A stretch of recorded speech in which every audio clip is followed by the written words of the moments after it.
எல்லோருக்கும் வணக்கம். என் லைஃப்பில் இந்த மாதிரி ஒரு பெயின்ஃபுல்லான ஒரு சுச்சுவேஷனை நான் ஃபேஸ் பண்ணதே கிடையாது.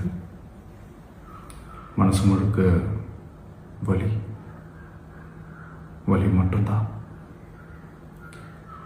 இந்த சுற்றுப்பயணத்தில் என்னென்ன மக்கள் பார்க்க வராங்க, அதுக்கு ஒரே ஒரு காரணம் தான், அவங்க என் மேலே வச்சிருக்கிற அன்பும் பாசம். அந்த அன்புக்கும் பாசத்துக்கும் நான் எப்பவும் கடமைப்பட்டிருக்கிறேன். அதனால தான் இந்த சுற்றுப்பயணத்தில் மற்ற எல்லா விஷயங்களையும் தாண்டி மக்களுடைய சேஃப்டி, அதில் எந்த காம்ப்ரமைஸும் பண்ணிடக்கூடாதுன்றதுக்காக தான் அது என் மனசில் ரொம்ப ஆழமாக இருக்கும் அந்த எண்ணம். அதனால தான் இந்த அரசியல் காரணங்கள் எல்லாத்தையும் தவிர்த்துட்டு ஒதுக்கி வச்சுட்டு மக்களுடைய சேஃப்டி மட்டும் மைண்டில் வச்சுக்கிட்டு அதுக்கான இடங்களை சூஸ் பண்ணுறது, அதுக்கான இடங்களை பார்த்து பெர்மிஷன் கேட்குறது, போலீஸ் டிபார்ட்மெண்ட்டில் அதை ரிக்வெஸ்ட் பண்ணி கேட்போம். ஆனால் நடக்கக்கூடாதது நடந்துருச்சு. ஆனால் மனுஷன் தானே. அந்த நேரத்தில் அத்தனை பேர் பாதிக்கப்பட்டு இருக்கும்போது எப்படி அந்த ஊரை விட்டுட்டு என்னால் கிளம்பி வர முடியும்?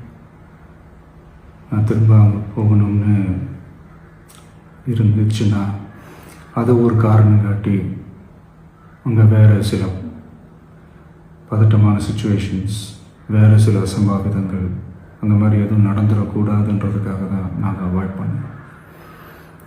இந்த நேரத்தில் சொந்தங்களை இழந்து தவிக்கிற அத்தனை குடும்பங்களுக்கும் என்னுடைய ஆழ்ந்த இரங்கலை தெரிவிச்சுக்கிறேன். எனக்கு தெரியும், என்ன சொன்னாலும் இது ஈடேயாகாதுன்னு எனக்கு தெரியும்.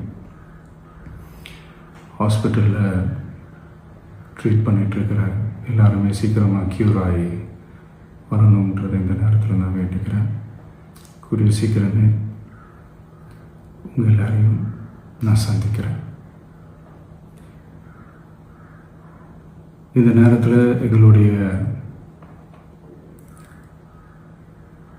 வலிகளை, எங்களுடைய நிலைமையை புரிஞ்சுக்கிட்டு எங்களுக்காக பேசின அரசியல் கட்சிகளை சார்ந்த நண்பர்கள், தலைவர்கள் அனைவருக்கும் என்னுடைய நன்றியை தெரிவிச்சுக்கிறேன். கிட்டத்தட்ட ஒரு 5 மாவட்டத்துக்கு பிரச்சாரத்துக்கு போனோம். இந்த மாதிரி எதுவுமே நடக்கல. ஆனால் கரூரில் மட்டும் ஏன் எப்படி நடக்குது, எப்படி நடக்குது? மக்களுக்கு எல்லா உண்மையும் தெரியும். மக்கள் எல்லாத்தையும் பார்த்துக்கிட்டு இருக்கிறாங்க. கரூரை சேர்ந்த அந்த மக்கள் அந்த உண்மையெல்லாம் வெளியில் சொல்லும்போது எனக்கு கடவுளே நேரில் வந்து இறங்கி அந்த உண்மைகள்லாம் சொல்கிற மாதிரி எனக்கு தோணுச்சு. சீக்கிரமே எல்லா உண்மைகளும் வெளியில் வரும்.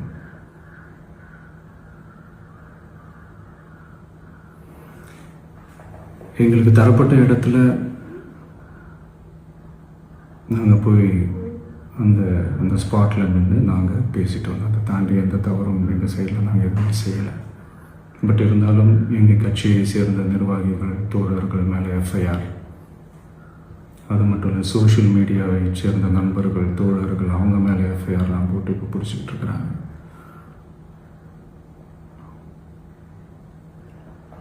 சிஎம் சார்,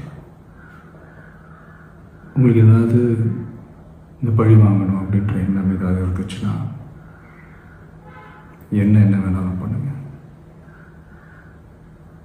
அவங்க மேலே கை வைக்காதீங்க. நான் ஒன்று வீட்டில் இருப்பேன், இல்லை நான் ஆஃபீஸில் இருப்பேன். என்ன வேணாலும் செய்யுங்க. நண்பர்களே, தோழர்களே,